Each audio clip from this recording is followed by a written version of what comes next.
6 months ago, I married the love of my life. It should have been the happiest day of my existence. Instead, my family made sure it was the worst day I've ever experienced. I haven't spoken to any of them since. And I never will again. Let me give you some background. My family is wealthy. Old money, big name in our town. We have buildings named after us. My grandfather started a company that my father now runs. I'm the black sheep because I refused to follow the family path into business. Instead of law school or an MBA, I became a teacher. Public school, low-income district. I wanted to make a difference, not just make money. My family never understood. And instead of marrying someone from our circle, I fell in love with Marcus, who grew up in foster care and now works as an auto mechanic. He's the kindest, hardest working, most genuine person I've ever met. He treats me like a queen. My parents made their disapproval clear from the moment I introduced them. My mother called Marcus beneath us to my face. My father offered me $50,000 to end the relationship. My sisters mocked his job, his clothes, his background behind his back. I thought they'd come around eventually. I thought once they saw how happy Marcus made me, once they got to know him, they'd accept him. I was so naive. The wedding was supposed to be small. Just close family and friends, maybe 60 people. But my mother insisted on helping plan it. She wanted it at the country club. She wanted her guest list. She wanted to invite business associates and society friends. I should have said no. But I wanted peace. I wanted my family at my wedding, even if they weren't perfect. I thought maybe this would be the turning point. The ceremony itself was beautiful. Simple vows we'd written ourselves. Marcus had tears in his eyes when he saw me walk down the aisle. For one perfect moment, surrounded by flowers and sunlight, everything was exactly right. Then came the reception. My father gave a toast. It started normal enough. Congratulations to the couple, memories from my childhood, the usual. But then his tone changed. He said he hoped I would come to my senses soon. That youthful rebellions were fine, but eventually I'd remember who I am and where I come from. He said he looked forward to welcoming me back to our world when I was ready. He didn't mention Marcus's name once. Not once in a 5-minute speech about my wedding. Then my mother stood up. She announced that they were giving us a special wedding gift.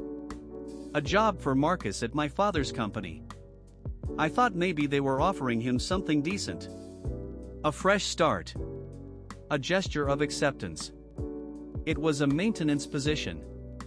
Janitorial work. She smiled like she was being so generous, giving the poor foster kid a chance. Marcus is a certified master mechanic who owns his own shop. He makes more money than most people in that room. And they offered him a janitor job. At my wedding.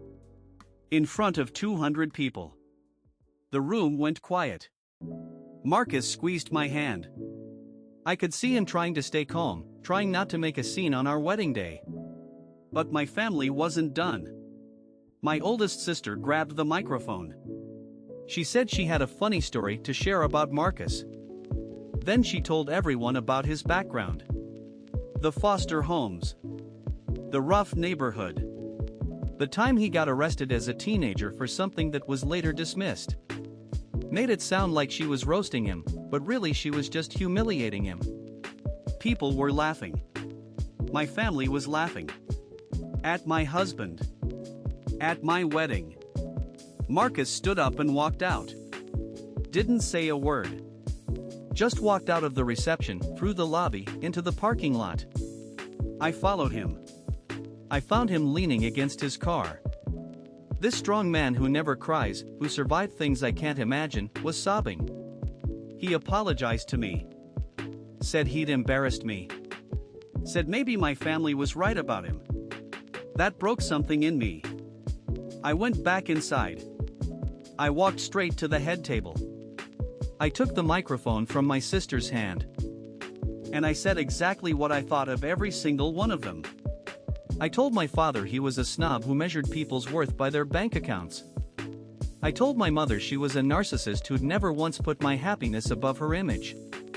I told my sisters they were bullies who peaked in high school and never grew up. Then I told the entire room that anyone who had laughed was just as bad. That they'd shown exactly who they were, and I wanted nothing to do with any of them. And I walked out. We left our own wedding reception. Drove to a hotel an hour away. Spent our wedding night crying and holding each other. My family blew up my phone for weeks afterward. First, they were angry.